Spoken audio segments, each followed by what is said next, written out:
एमती लगुच जमी निज घर किए चलीगले लगे हाँ छोट बेले पर्दार देखी से स्वप्न देखी अभिनेता हो कौन सिनेमा मिस कर जदिव आम एका जगार एवं सहित माने मु इंडस्ट्री को आसवा पूर्व संपर्क मो बापा स्टूडेंट थे हाई स्कूल बापा सब उत्तम भाई कहते समस्त पाखे जे बापा मत टाणी आणी अभिनय को आने स्कूल जमा राजी होते अभिनय करने बापा बापा जबरदस्ती कहले अभिनय कर जिते बड़े भी भाई देखा हाँ सब मो बापा कथा पूछते सार केमती अच्छा एमती आम घर को भी भाई जाकि बापा पाखे नियमती जो गोटे भोजी भी अलग भोजी को जाते जो जानिले कि बापा आर गोटे भोजी अच्छा से भोजी आसिक आम पाखे बापा सो अलग संपर्क अलग निज बड़ भाई गला बढ़िया लगुच इंडस्ट्री तो कौन हरैला ओडिशा कौन हरैला से समस्ते जानते मुझे कौन हर मुझे जानी से कष्ट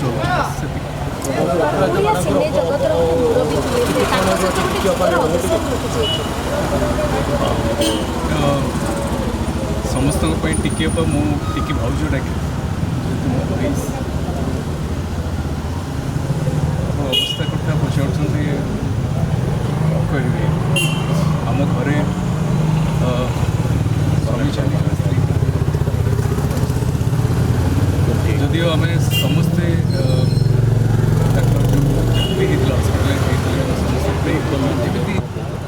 केमी कौन हो जाओ भगवान का आशीर्वाद मिल जाओ सी सुस्थ हो जाते जस्ट कथा होते कि बाबूशान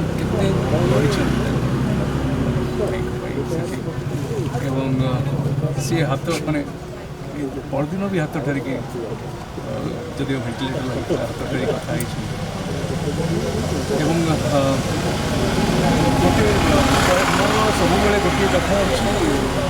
कि उत्तम महांती ओडिया सिने जगत में जिते दिन पर्यंत राज करते एमती कौन अभिनेता नहांती कि एते वर्ष पर्यंत राज करते तो he was the real superstar only superstar मु तो कह जी वर्ष वर्ष धरी दशंधि धरी लोकों मन में थे आज भी अभिनेता हिसाब से तो समस्ते जानते मनुष्य हिसाब से आम जानी केमिया मनुष्य तेणु से बेस कष्ट होमती मनुष्य को भगवान जल्दी नहीं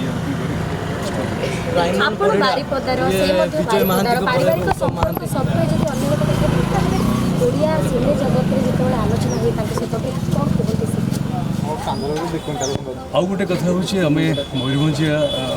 गोटे आम कल्चरल एसोसिएशन अच्छे आम मयूरभंज उत्सव करूँ तार सब आगे था भाई ए वर्ष प्रथम थर पर मयूरभंज उत्सव चेष्टा करूँ नापी कि बहुत असुस्थ थे तेणु सी आग बारिपदा एवं मयूरभंज को मन में हृदय करती जाकि भाषा एवं भी से मयूरभंजिया भाषा सब रही मयूरभंज को जदि सतरे किए ओडिशा रे कौन भारत में कौन पृथ्वी में रिप्रेजेंट करता है गर्वर सहित कहता है कि मयूरभंजिया सी अच्छा आज मयूरभंज तो गोटे मयूरभंज को जो गर्व बा मयूरभंज को जो गोटे ऊपर को लेकिन जाइए लोकटे आम गहन नहांती कारण आम समस्त